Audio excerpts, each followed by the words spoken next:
መልኩ የመጡ ስለሆነ ነው እንጂ እውነተኞቹ አባቶች ቢሆኑ ኖሮ የነ አቡነ ጴጥሮስ አይነት አባቶች ቢሆኑ ኖሮ እንደ ሐዋርያት ሞታቸውን ሰርጋቸው አድርገው ይህንን በሰለጠነ ዓለም ውስጥ እንደዚህ አይደረግም ብለው የሚሞግቱ ሰዎች ያሉት እኛ ሳንሆን እዛው የኦሮሞ ማህበረሰብ ውስጥ ተወለደ እና ያንን ሳረግ የነበረውን መንፈሳዊ ተቋም መንፈሳዊ ስርዓት የኦሮሞ ባህል ነው ማለት አልችልም። ከዋቃ ጋር ከአያና ጋር የተገናኘ በደንብ አንተ የምትለማመነው በሃይማኖት የምታከብረው በሃይማኖት የምትፈጽመው ሃይማኖታዊ ተግባር ነው።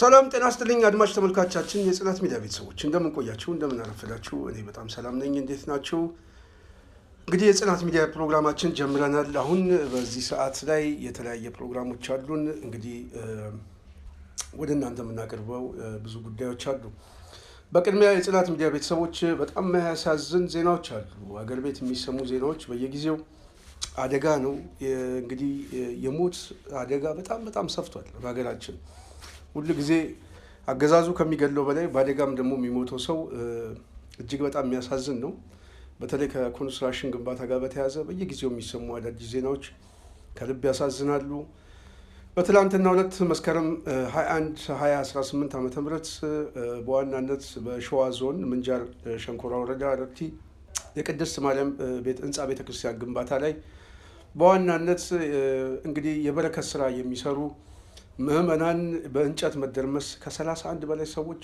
ሞተዋል 200 ሰዎች አካባቢ ከባድ ጉዳት አስተናግደው በሕክምና ላይ ይገኛሉ በጣም የሚያሳዝን ነው እጅግ በጣም ልብ የሚሰብር ነው ይሄ ከባድ ሐዘን ነው እንግዲህ የሰማዕትነትም የበረከትነትም ሞት ነው የሞቱት በእውነቱ ግን የደረሰው ሐዘን ደግሞ ለቤተሰብም ለወዳጅም ከልብ የሚያሳዝን ነው በዚህ ምክንያት ዛሬ መስከረም 22 እዛው ቤተክርስቲያን በፍትሐት ካህናቶች ቀሳውስቱ በተገኘበት እንግዲህ ፍትሐት ተደርጎላቸው 25 ሰዎች ሲቀበሩ ሌሎቹ እንደዚሁም ደግሞ የቀሩት ሰዎችም በነገው ዕለት ቀብር እንደሚፈጸም ነው እየተሰማ ያለው በጣም ነው የሚያሳዝነው ለቤተሰብ ለአካባቢው ማህበረሰብ እንደዚሁም ደግሞ በዚህ ጉዳይ ላይ ልባቸው የተሰበረ ቤተሰብ ዘመድ አዝማት ከልብ መጽናናትን እንዲሰጣቸው እንመኛለን የደረሰው አደጋ በተወሰነ መልኩ እስቲ ምን ይመስላል የሚለው ትንሽዬ እዛ አካባቢ ላይ ተገኝቶ ነገሩን ወደ ሚዲያ መጣ አንድ ወንድም አለ እሱን እስቲ እናሳያችሁ ይሄው እንግዲህ እንደምትመለከቱት ሙሉ ፈራርሷል ውስጥ ላይ የነበረው ይሄ በሙሉ አሁን ያለበት እንጨት ነበር ይሄው እንግዲህ ቢያንስ ቁመቱ ከ100 ሜትር ያላነሰ ቁመት ላይ ነው ሙሉ የተፈጠፈጡት ማለት ነው ስላር ነው የተሰራ ያለበት ሰዓት ላይ ነበር ይሄን ለማግኘት ከወጡ በኋላ ነው እንጨቱ የተደረመሰው ማለት ነው እንግዲህ ሙሉ እዚህ ውስጥ የነበረው እንጨት ነው አናታቸው ላይ ፈረሰው ብዙዎችን በአይናችን እያየን እንኳን ያላልንባቸው አጋጣሚም ነበር ተመልከቱት ይህ ሁሉ እንጨት እስከሚወጣ በእነሱ ላይ ነበር የነበረው ቁመቱን ተመልከቱት እስኪ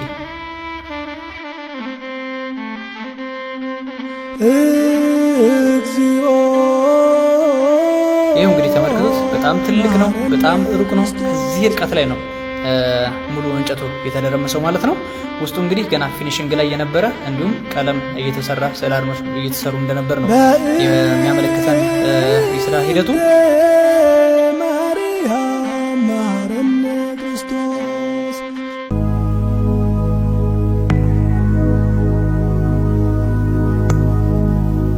እንግዲህ ይህ እንጨት ነው ካናታቸው ላይ እንደምትመለከቱት የተነሳው ማለት ነው ይህ እንጨት ሙሉ ምዕመኑ ላይ ነበር የወደቀውና ይህ እንጨት እስኪነሳ ድረስ ብዙዎች ነፍሳቸው መታገዝ ሳይችሉ ማለፉ ያመለክታል ማለት ነው ሐዘኑ መሪር ነው እንግዲህ መላው ኢትዮጵያውያን መጽናናት ተመኝን ቤተሰቦቻቸው መጽናናት ተመኝን እንግዲህ የቆሰሉትን እግዚአብሔር ምሕረቱን ይላክ ይሄን ይመስላል የጽናት ሚዲያ ቤተሰቦች ከልብ ነው የሚያሳዝነው እንግዲህ ለሞቱ ሰዎች ነፍሳቸውን ይማርልን ለቤተሰብ መጽናናት እንዲሰጣቸው ከልብ እንመኛለን ሐዘኑ በጣም ከባድ ነው እንግዲህ ሁሉም ሰው ወደማይቀረው ሞት ነው የሄዱት።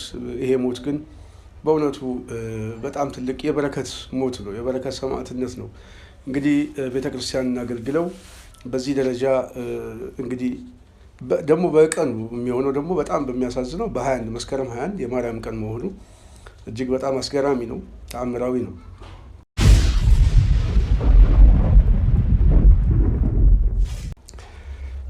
ሌላው የጽናት ሚዲያ ቤተሰቦች ያው ከኢሬቻ ጋር በተያያዘ በጣም ብዙ ሰዎች አዲስ አበባ ላይ እየታፈሱ ነው። በዋናነት ጉለሌ ክፍለ ከተማ፣ የካ ክፍለ ከተማ፣ ንፋስ ስልክ ላፍቶ ክፍለ ከተማ፣ ቦሌ ክፍለ ከተማ እና እዚህ ጋር ልደታ ክፍለ ከተማ ሰዎች እየታሰሩ እንደሆነ እየሰማን ነው። ፈረንሳይ ለጋሲዮን አካባቢ በጣም በርካታ ሰዎች ታስረዋል። በጣም የሚያሳዝነው እንደዚህ አይነት አፈሳ ሁሉ ጊዜ በተለይ ኢሬቻ ሲመጣ በጣም ይስተናገዳል እና ኢሬቻ በተለይ ለአዲስ አበባ ራሱ ባህሉ ራሱ ስጋት ሆኗል። ሽብር የሚነዛ የስጋት ባህል እየሆነ ነው። ይሄ ባህል ሃይማኖታዊ ባህል ነው፣ ግልጽ ነው። ሃይማኖታዊ ባህል የመንግስት ስፖንሰር የሚደረግ በመንግስት በጀት፣ በመንግስት የጸጥታ ሴኩሪቲ ጥበቃ፣ በመንግስት ልብስና ውሃ በማደል እንግዲህ የባህል ልብስ እኮ መንግስት ገዝቶ ነው የሚያድለው።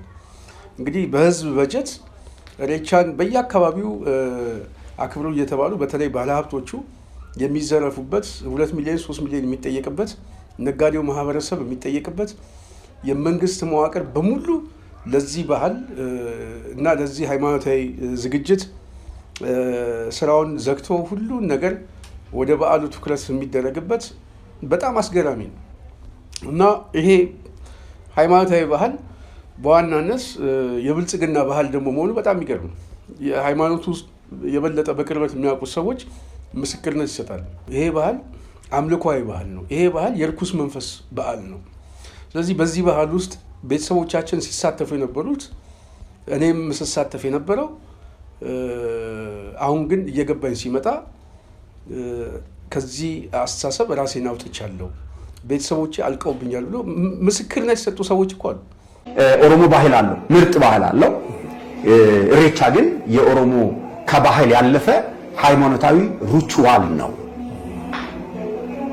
10 ዓመት ያህል ይሄንን ሪቹዋል በተገቢ መንገድ እንደቃሉ አቅርቤያለሁ እና ያንን ሳረግ የነበረውን መንፈሳዊ ተቋም መንፈሳዊ ስርዓት የኦሮሞ ባህል ነው ማለት አልችልም። ከዋቃ ጋር ከአያና ጋር የተገናኘ በደንብ አንተ የምትለማመነው በሃይማኖት የምታከብረው በሃይማኖት የምትፈጽመው ሃይማኖታዊ ተግባር ነው።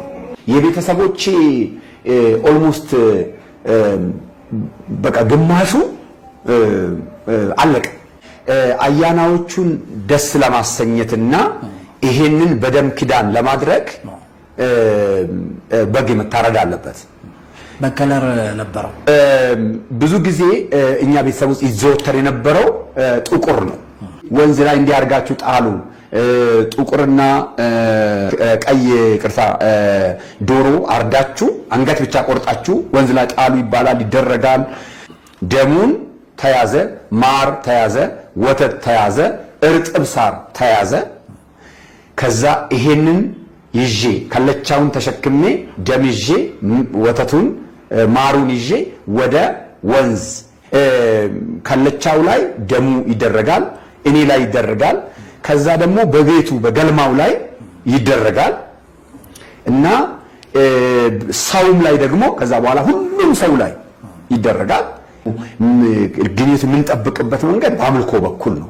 አምልኮቶቹ በሙሉ ከአያኖቹ ጋር ስርዓት በጠበቀ መንገድ ለመሄድ ይረዳል።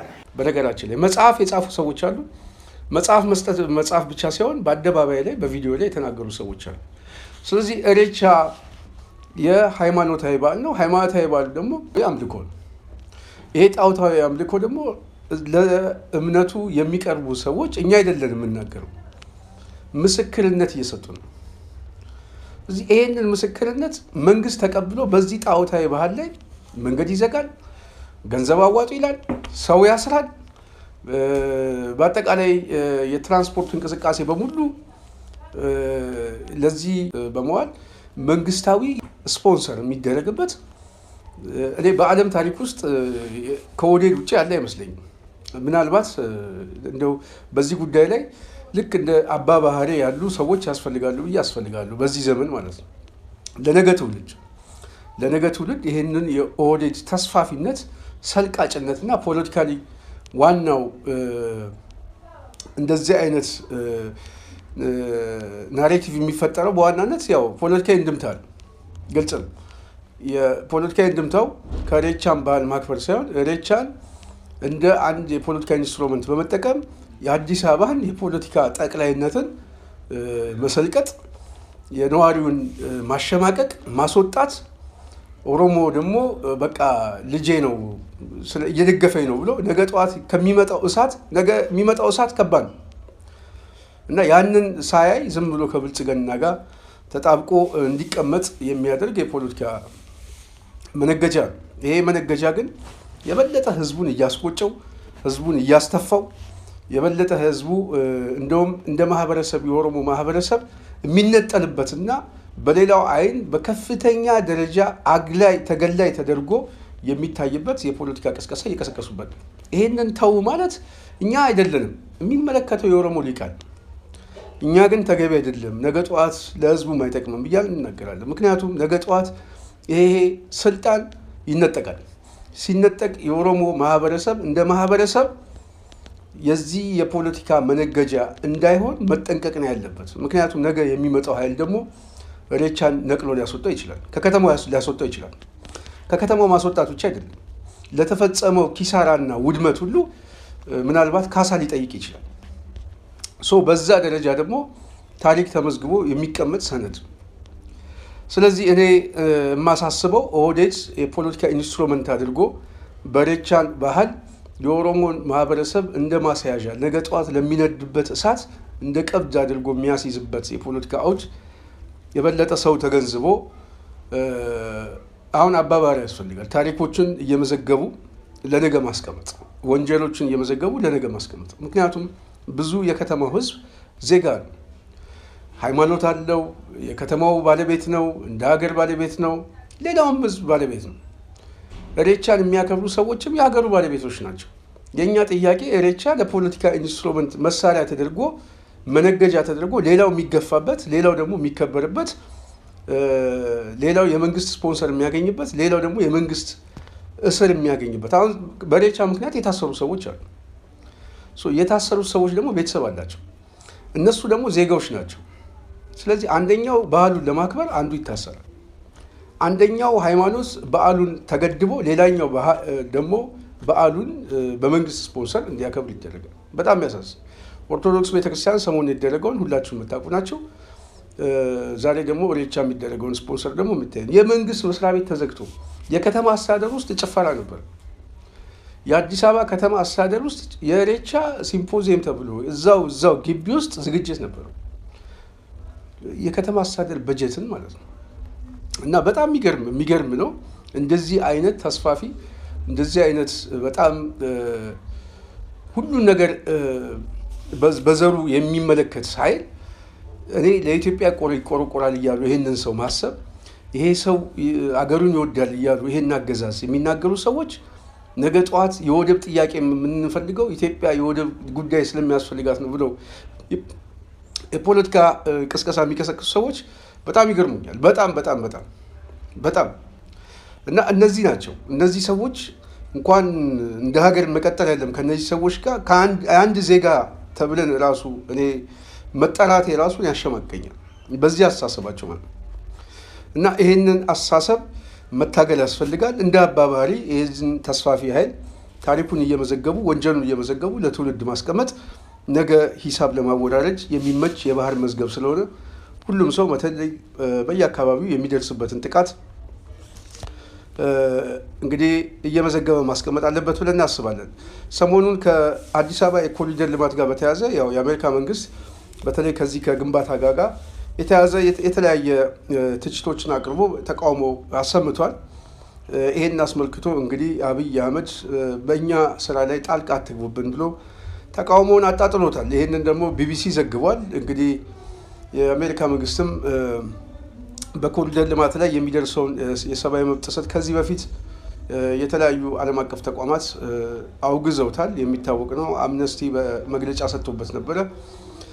የኮሪደር ልማቱ የሚፈለገው አንዱ ፖለቲካዊ ነው። ኢሬቻም የመጣው ፖለቲካዊ ነው። ዋናው ደግሞ አዲስ አበባን የመጠቅለል ጉዳይ ነው። የአዲስ አበባን የባለቤትነት ጥያቄ የመውሰድ ጉዳይ ነው። አሁን ኢሬቻ የሚከበረው ራሱ ከዚህ ጋር የተያዘ ነው። የከተማውን ነዋሪ ከማስወጣት አብዛኛውን የብልጽግና የኦሮሞ ደጋፊ ወደ መሃል ማስገባት፣ ኢሬቻን ከደብረ ዘይት ጎትቶ አዲስ አበባ ላይ ማድረግ፣ ያውም አንድ ቤተክርስቲያን አጠገብ ላይ በዚህ ሃይማኖታዊ በዓል ላይ የመንግስት ከፍተኛ ስፖንሰር ከፍተኛ የሆነ በጀት እና የሚዲያ ሽፋን በመጠቀም የስበት ማዕከል ማድረግ ነው። ዋናው አዲስ አበባን የኦሮሞ ማዕከል ማድረግ፣ የፖለቲካ የስበት ማድረግ፣ የባህል የስበት ማድረግ፣ አጠቃላይ አገራዊ ካልቸርን ደግሞ በዚህ መያዝ። በኢሬቻ ጉዳይ ተከባበሩ ሲሉ እኮ በጣም ይገርማል። ለመከባበር ለአንድነታችን ምናምን ብለው ቅስቀሳ እየቀሰቀሱ ነው። በዚህ ጉዳይ ላይ ግልጽ ነው። ማንም ሰው በዚህ ጉዳይ ላይ አንድነት ሊይዝ አይችልም። እኔ ጣዖት በማምለክ አንድ ከመሆን ይልቅ አንድነቱ ቢፈርስ ለእኔ ይሻለኝ። ምክንያቱም እኔ የራሴ የሆነ እምነት አለኝ። ለዛ እምነቴ ክብር ያስፈልገኛል። ስለዚህ አንድም ቤተክርስቲያን የምታመልክበትን ወይም ደግሞ ሁል ጊዜ ለጸሎት ይዛው የምትወጣውን ስዕል አድኖ ተከልክሎ በኢሬቻ ጉዳይ ላይ አብረን ተቀራርበን አንድ ሆነን ምናምን የሚል ቅስቀሳ፣ ያውም የመንግስታዊ ቅስቀሳ በጣም ነው የሚያሳፍረው። እና ይሄንን ነውረኝነት ሰው በንቃት እያየ እየተከታተለ እየመዘገበ ቤት ጥሩ ነው ብዬ አስባለሁ። ከዚህ ጋር በተያያዘ የጽናት ሚዲያ ቤተሰቦች ቀጥታ ከጌጥዬ ያለው ጋር ከጋዜጠኛ ጌጥዬ ያለው ጋር ባለፈው ትላንትና የተናገርነው ትንሽ ሀሳቦች አሉ። ቀጣይ ክፍል በዛሬው ዕለት እናቀርባለን። ከዚህ ፕሮግራም ጋር አብራችሁ እንድትቆዩ እየጠየቅን ፕሮግራሙ ጀምራችሁ እስክጨርሱ ድረስ ላይክ፣ ሼር፣ ሰብስክራይብ ማድረጋችሁ እንዳትረሱ። የጽናት ሚዲያ ቤተሰቦች ሌሎችን በማዳረስ ከጎናችን ቁሙ፣ ጽናትንም ደግፉ እንላለን። ወደ ዋና ፕሮግራማችን ልውሰዳችሁ።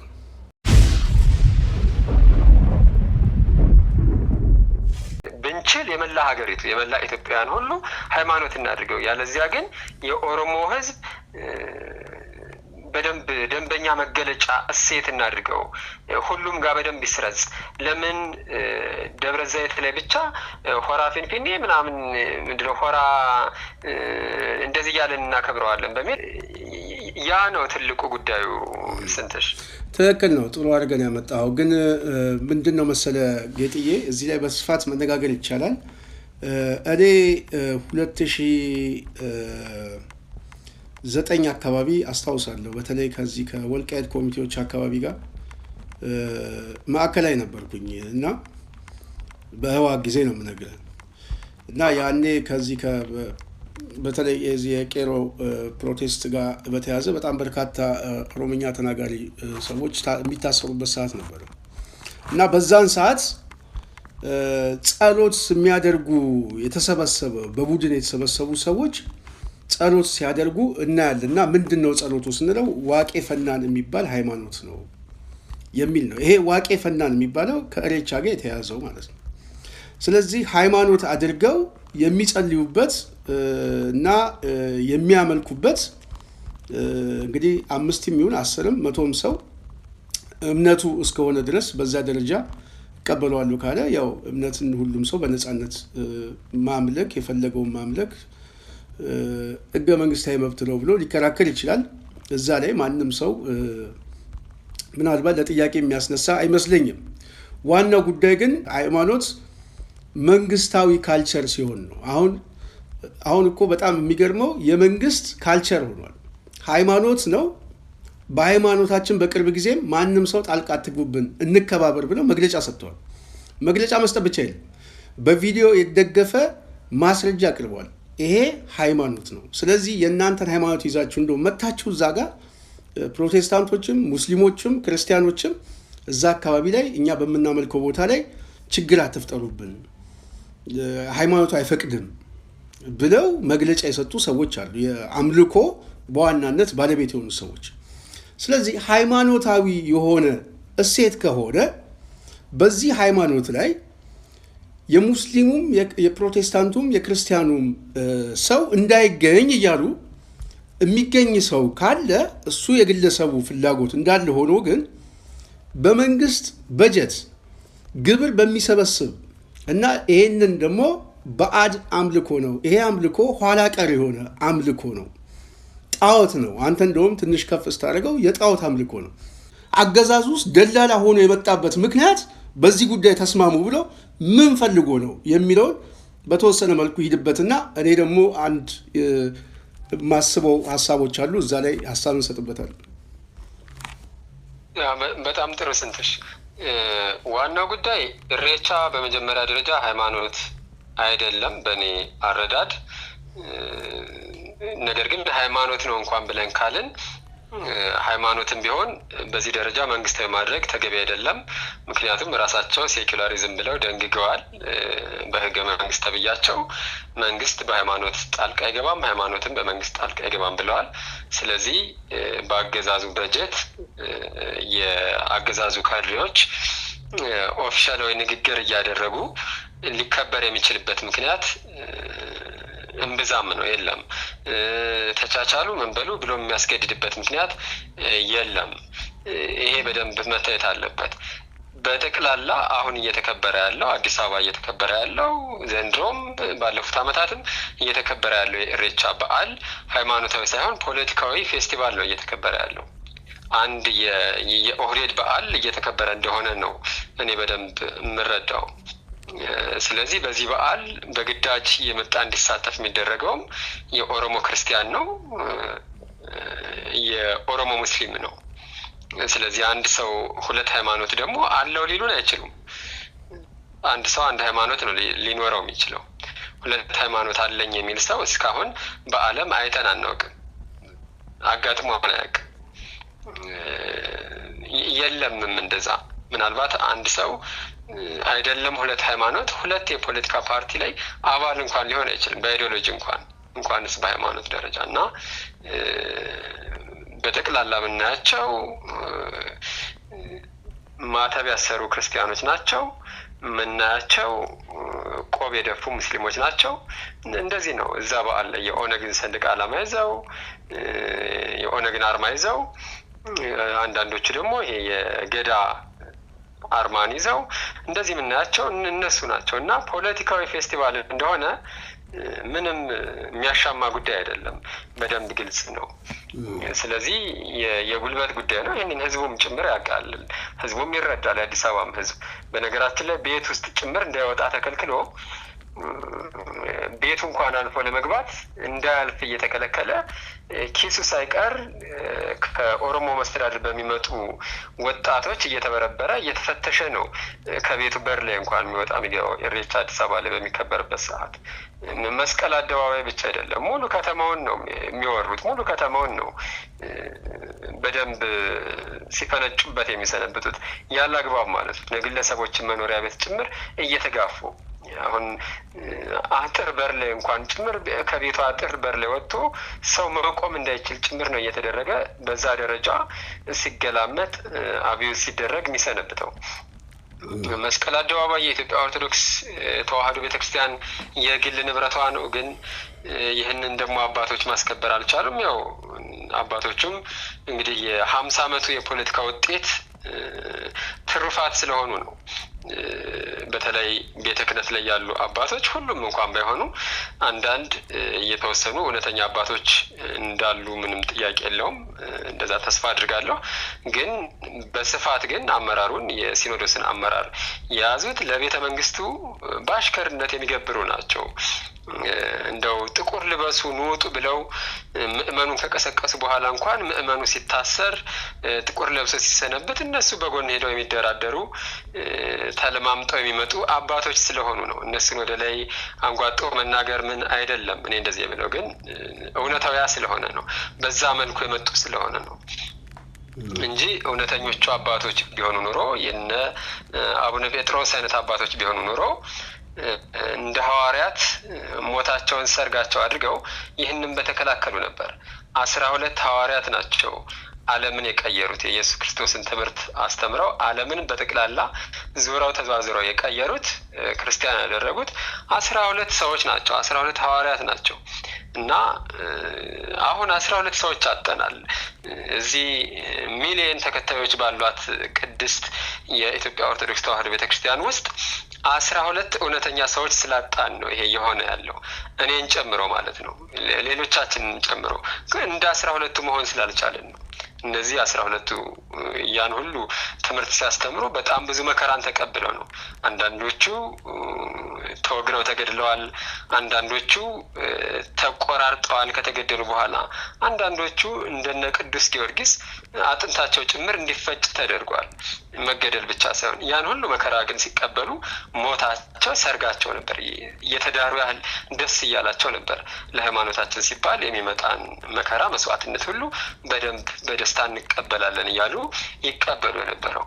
ከ12ቱ ሐዋርያት መካከል በዛ መልኩ እንግልት ሳይደርስባቸው ሳይሞቱ ሳይገደሉ ሳይወገሩ የቀሩት ኢትዮጵያ ውስጥ የመጡት ሐዋርያት ብቻ ነበሩ እንጂ ከኢትዮጵያ ውጭ የነበሩት በመላው ዓለም የነበሩት እየተወገሩ እየተገደሉ መከራን እየተቀበሉ ነበር። ኢትዮጵያ ብቻ ነበረች አስቀድሞ የኦሪት አምልኮን ትከታተል ስለነበረ ኦሪት ስለነበረ ከኦሪትም በፊት በሕገ ልቦናም ጊዜ ቢሆን አምልኮተ እግዚአብሔር እምብዛም ያልራቃት ሀገር ስለነበረች ኢትዮጵያ ላይ ብቻ ነበር ሐዋርያቱ ሲመጡ አስቀድሞ የሰለጠነ አስቀድሞ በደንብ ክርስትናን የተረዳ የገባው ሕዝብ ስለነበረ ምእመን ስለነበረ ያልገባውን አንዳንድ ነገሮች ከማብራራትና ያልተሰሩ ቤተክርስቲያናት እንዲሰሩ ከማድረግ በዘለለ እምብዛም ችግር ሳይገጥማቸው የቀሩት እኛ ሀገር የነበሩት ብቻ ናቸው። ሌሎቹ በየሄዱበት እየተገደሉ እየተወገሩ እየተሰቃዩ ነው ወንጌልን ያስፋፉት እና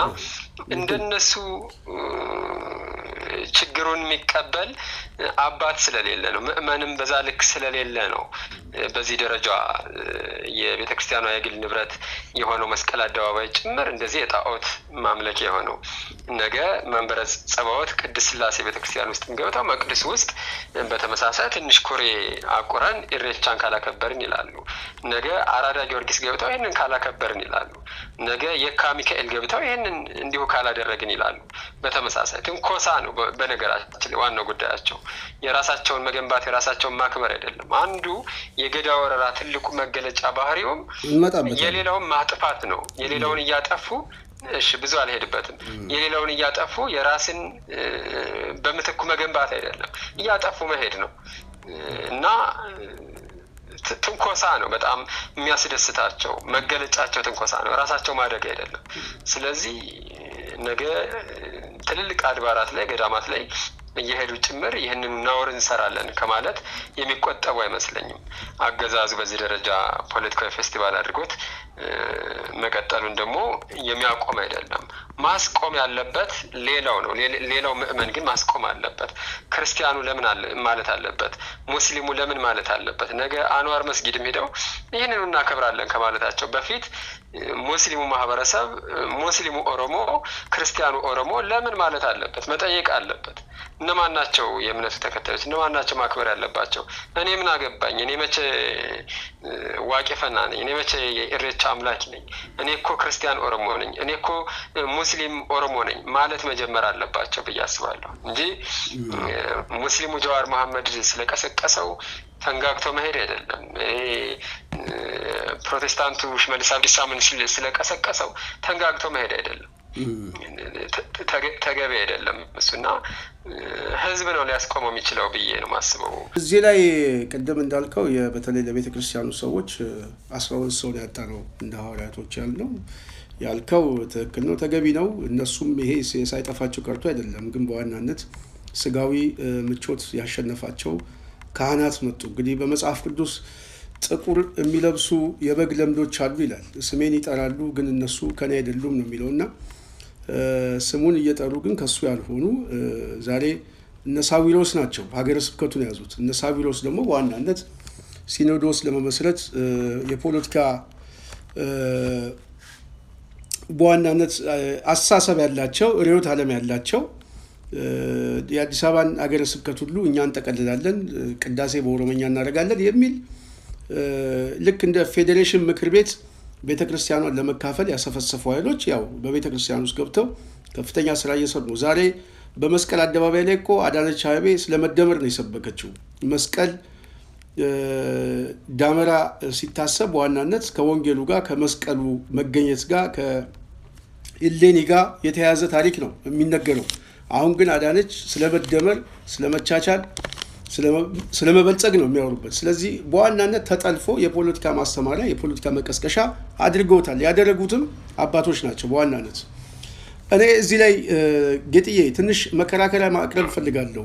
በተለይ አንተ ያቀረብከውን ሀሳብ እንዳለ ሆኖ አንድ ነገር ግን መተማመን አለብን ብዬ አስባለሁ።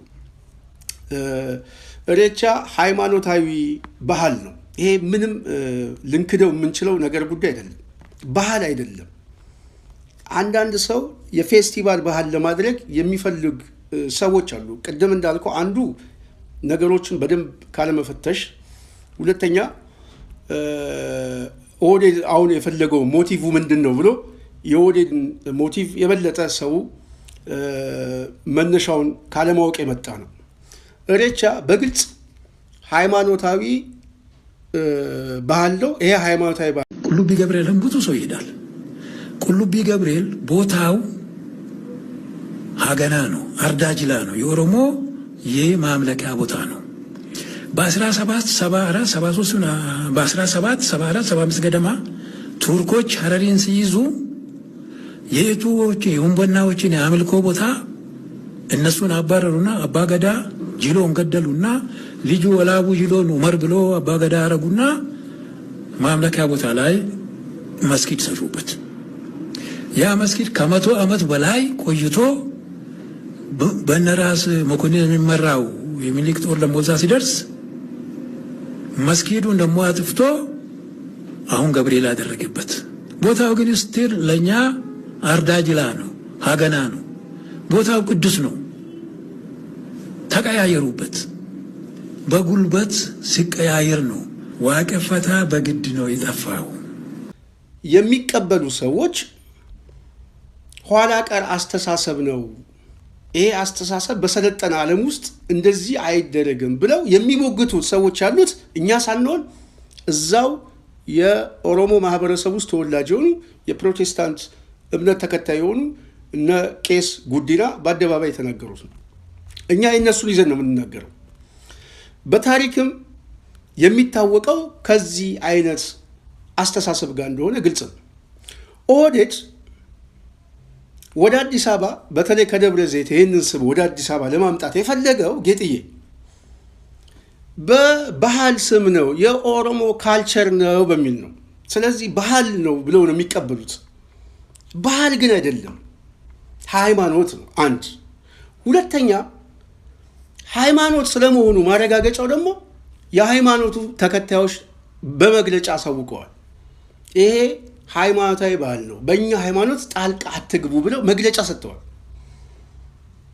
የሚያመልኩበት ሰዎች መግለጫ ከሰጡ ይሄንን ሃይማኖት አንደኛ ነገር ወደ አዲስ አበባ ስቦ ያመጣው መንግስታዊ የሆነ ሃይማኖት ወይም ደግሞ ቅድም አንተ እንዳልከው ሴኩላሪዝም እንከተላለን የሚል አስተሳሰብ ያለው የመንግስትን ኃይል ይዞ የመንግስትን ጉልበት ይዞ በመንግስት ሪሶርስ ሃይማኖታዊ መንግስት ሃይማኖታዊ ኢሬቻ የብልጽግና አገዛዝ እየፈጠረ መሆኑ አንዱ አስደንጋጭ የሚያደርገውና ምናልባት ሀገሪቷን ለከፋ ቀውስ ውስጥ የሚከት ነገር ሆኖ ስላየሁት ነው። ሁለተኛ መተማመን የሚገባል የኦሮሞማ ተስፋፊ አስተሳሰብ በዋናነት አብይ በመጽሐፉም በምናምን የሚናገረው የመደመር ፍልስፍና የሚለው 40 ጊዜ የሚጮውለት ይህንን ፍልስፍና ያመጣው ከገዳ ስርዓት ነው ብሎ የገዳ ስርዓት ውስጥ በኢትዮጵያ ታሪክ ላይ የሚታወቀው በአዎንታዊነት አይደለም። የታሪክ መዝገቦችን ገልጦ ማየት በቂ ነው። አባ ባህሪ የጻፉትን የተረጎመው መጽሐፍ ለሚያነብ ሰው የገዳ ስርዓትን በደንብ ጠንቅቆ መረዳት ይቻላል። እሱ ብቻ አይደለም። በዚህ በሰለጠነ ዓለም ውስጥ በጣም በርካታ ዶክመንቶችንና ማስረጃዎችን በማሰባሰብ ቀዳሚት አዲስ አበባ በረራ በተለይ በ13ኛው ክፍለ ዘመን ወደዚህ ከግራኝ ወረራ ጋር በተያያዘ የጠፉ አካባቢዎችና ማንነቶች ከገዳ ስርዓት ጋር በተያያዘ በዋናነት ለም መሬትና ሰፋፊ መሬቶችን ጥለው ወደ ሸለቆና ገደላማ ቦታ የሄዱ ሰዎችን በዚህ መጽሐፍ ውስጥ ማስቀመጥ ማየት ይቻላል። እሱ ብቻ ሳይሆን እዚህ ቅርብ አካባቢ ማያ የሚባል ማህበረሰብ በዚሁ የገዳ ስርዓት የጠፋ ብሔረሰብ ነው፣ የማያ ብሔረሰብ። ስለዚህ የገዳ ስርዓት በዋናነት እየሰለቀጠ እየሳበ በራሱ ማንነትና በራሱ ቁመና ላይ እየጨፈለቀ ራሱን የሚያሰፋ ስርዓት ነው። ወንድ ልጅን ደግሞ ዘሩን እንዳይተካ የሚያደርግ ስርዓት ነው። ይሄ ስርዓት ያልሰለጠነ ስርዓት ነው። ይሄ ያልሰለጠነ ስርዓት ደግሞ ያልሰለጠነ አምልኮ አለው። በዚህ ያልሰለጠነ አምልኮ ውስጥ ደግሞ የምናየው መጽሐፍ ቅዱሳዊ አምልኮ አይደለም። ለምሳሌ እስልምና ከቁርአን የሚነሳ የሃይማኖት አስተምሯል። ክርስትና ከመጽሐፍ ቅዱስ የሚነሳ የሃይማኖት አስተምሮ አለው። መጽሐፍ ቅዱሱ በራሱ ዶግማ ነው። አምላክ አለ ይላል። ስለዚህ ሰው አምላክ የሰውን ስጋ ለብሶ ወደ ምድር መጣ፣ ስለ ሰውም ተገረፈ፣ ተሰቀለ፣ ሞተ፣ ተነሳ። ስለዚህ የሰው ልጅ ኃጢአቱ ተቀደደለት፣ በክርስቶስ ደም ታጠበ እያለ ያስተምራል ክርስትና።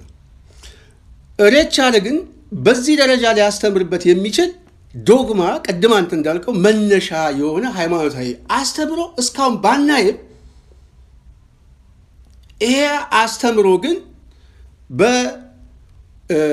በዘልማድ የመጣ ከገዳ ስርዓት ጋር አብሮ የተያዘ የተቆራኘ ጉዳይ ስላለ ከጥንት ጀምሮ እንደዚህ አይነት በውሃ አካባቢ የተሰበሰቡ ሰዎች የተለያዩ የሚገበርበትን የተለያየ ደም እየፈሰሰ በዛ መባረክ እና ክረምቱን ያወጣሃል በጋውን ያወጣሃል የሚል ነገር አለው ከማለት ውጪ ተጽፎ የምናየው ወይም ደግሞ በታሪክ የምናውቀው የሃይማኖታዊ ስርዓትን የጠበቀ መልክ ባይኖረውም ግን ነው ብለው የሚቀበሉት ሰዎች ግን በሃይማኖት ስም እስካሁን መቆየታቸው ይታወቃል።